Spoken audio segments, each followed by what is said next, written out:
À 2 jours des commémorations du 17 octobre 61, évocation dans ce journal sur ce crime colonial non reconnu et impuni encore 60 ans après. Les victimes, des Algériens sortis manifester pacifiquement pour protester contre le couvre-feu discriminatoire imposé par Maurice Papon à leur commissaire de police de Paris, Amel Bouakba.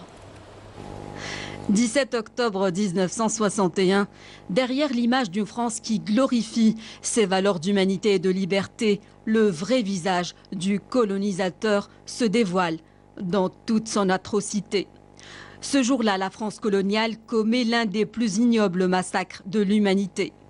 En ce mardi noir, des milliers d'Algériens sortis manifester pacifiquement pour protester contre le couvre-feu discriminatoire imposé par Maurice Papon, alors commissaire de police de Paris, sont violemment réprimés. Des centaines de nos compatriotes sont massacrés ou noyés dans la Seine sous ordre du criminel Papon, avec la bénédiction de l'État français de l'époque. Des cadavres criblés de balles ou marqués par les coups sont repêchés dans la Seine. Une répression sanglante qui témoigne de la haine du colonisateur français à l'égard de nos compatriotes qui soutiennent la Révolution, malgré l'éloignement, restant profondément attachés au pays, en collectant des fonds pour appuyer la lutte de libération. L'apport financier des ouvriers algériens en France à la lutte de libération est précieux, de même que leur engagement aux côtés du FLN, ce qui a de quoi déstabiliser les forces coloniales. Aux côtés de ces Algériens engagés, il y avait aussi ces Français qui avaient épousé la cause algérienne, ces anticolonialistes qui soutenaient la guerre de libération, qui se sont rangés du côté du droit, de la justice et de la liberté. Ces massacres du 17 octobre 1961 interviennent une année après les sanglantes et meurtrières manifestations du 11 décembre 1960. La France coloniale multipliait ainsi les actes barbares dans une tentative désespérée d'étouffer la révolution. Mais bien au contraire, celle-ci ne faiblit pas. La lutte de libération suscite des mouvements de solidarité et l'adhésion de larges franges de l'opinion publique internationale, malgré les campagnes de désinformation de la France coloniale. 60 ans après ces tristement célèbres événements, ce crime d'État est toujours occulté et impuni. L'heure n'est-elle pas venue pour que la France officielle reconnaisse ces crimes et restitue ses archives témoignant d'une sombre page du colonialisme?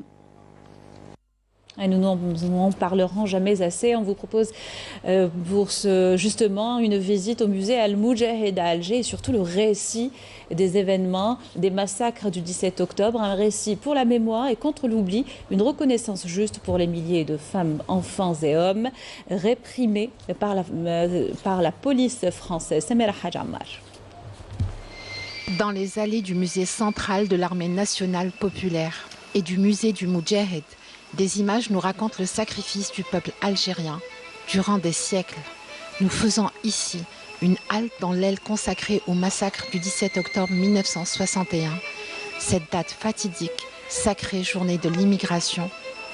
Les visiteurs peuvent revivre chaque minute, chaque instant et au détail près les événements qui ont découlé de cette sanglante journée.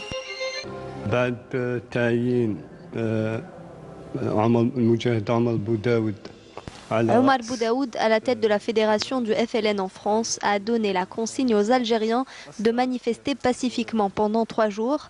Naturellement et comme d'habitude, la police française a répondu avec une violence et une répression inouïes.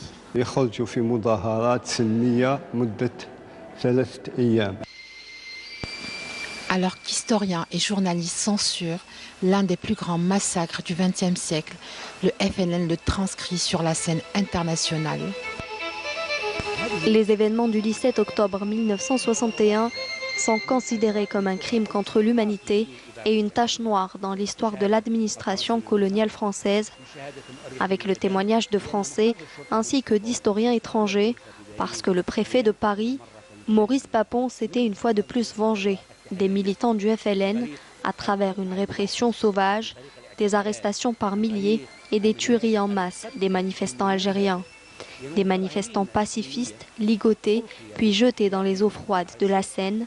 Des manifestants tués par balles que l'on a sortis des commissariats parisiens puis jetés à leur tour dans les eaux de la Seine. D'autres corps ont été trouvés pendus loin de la scène des manifestations, dans des forêts aux alentours et d'autres encore dans des stades autour de la capitale.